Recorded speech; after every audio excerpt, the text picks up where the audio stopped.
નમસ્તે, હું છું દીપ્તિ ગજ્જર. ગુજરાતના વીર વિરાંગના રાણી નાયકી દેવી. પ્રસ્તાવના: જ્યારે પણ ભારતના ઇતિહાસમાં વિદેશી આક્રમણકારોને હરાવનાર મહાન શાસકોની વાત આવે છે, ત્યારે ગુજરાતના ચૌલુક્ય સોલંકી વંશના રાજમાતા રાણી નાયકી દેવીનું નામ સુવર્ણ અક્ષરે લેવામાં આવે છે. તેઓ 12મી સદીના એક એવા બહાદુર યોદ્ધા અને કુશળ વહીવટકર્તા હતા, જેમણે કુખ્યાત અફઘાન આક્રમણકાર મોહમ્મદ ઘોરીને યુદ્ધના મેદાનમાં ધૂળ ચટાડી હતી. સ્ત્રી શક્તિ અને માતૃભૂમિની રક્ષાનું તેઓ એક ઉત્કૃષ્ટ પ્રતીક છે. પૃષ્ઠભૂમિ અને લગ્ન. રાણી નાયકી દેવી ગોવાના કદંબ વંશના રાજા મહામંડલેશ્વર પરમાદિની પુત્રી હતા. બાળપણથી જ તેમને ઘોડેસવારી, તીરંદાજી અને તલવારબાજી જેવી યુદ્ધ કળાઓની ઉત્તમ તાલીમ મળી હતી. તેમના લગ્ન ગુજરાતના સોલંકી વંશના રાજા અજયપાલ સાથે થયા હતા.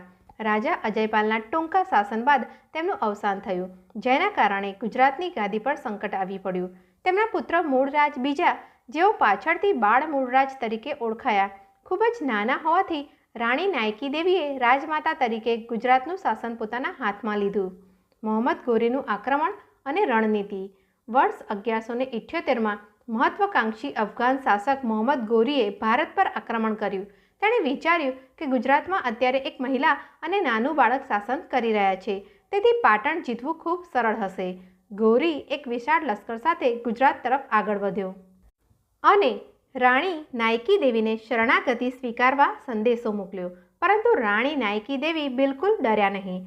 તેમણે શરણાગતિ સ્વીકારવાને બદલે ઘોરી સામે યુદ્ધ કરવાનો નિડર નિર્ણય લીધો. તેઓ ઘોરીની સૈન્યની તાકાત અને પોતાના સૈન્યની મર્યાદા જાણતા હતા, તેથી તેમણે એક અદ્ભુત યુદ્ધ વ્યૂહરચના રણનીતિ ઘડી. તેમણે આબુ પર્વતની તળેટીમાં આવેલા ગાદરગટ્ટા કયાદરા નામના પહાડી અને સાંકડા વિસ્તારને યુદ્ધના મેદાન તરીકે પસંદ કર્યો. આ વિસ્તાર સોલંકી સૈન્ય માટે પરિચિત હતો, પરંતુ ઘોરીના ઘોડેસવાર સૈન્ય માટે ત્યાં લડવું અત્યંત મુશ્કેલ હતું. કયાદરાનું ઐતિહાસિક યુદ્ધ 1178. યુદ્ધના મેદાનમાં રાણી નાયકી દેવી પોતાના નાના બાળક બાળ મૂળરાજને પીઠ પાછળ બાંધીને હાથમાં તલવાર લઈને સિંહણની જેમ દુશ્મનો પર તૂટી પડ્યા. તેમના આ અદ્ભુત સાહસને જોઈને ગુજરાતના સૈનિકોનો ઉત્સાહ બમણો થઈ ગયો.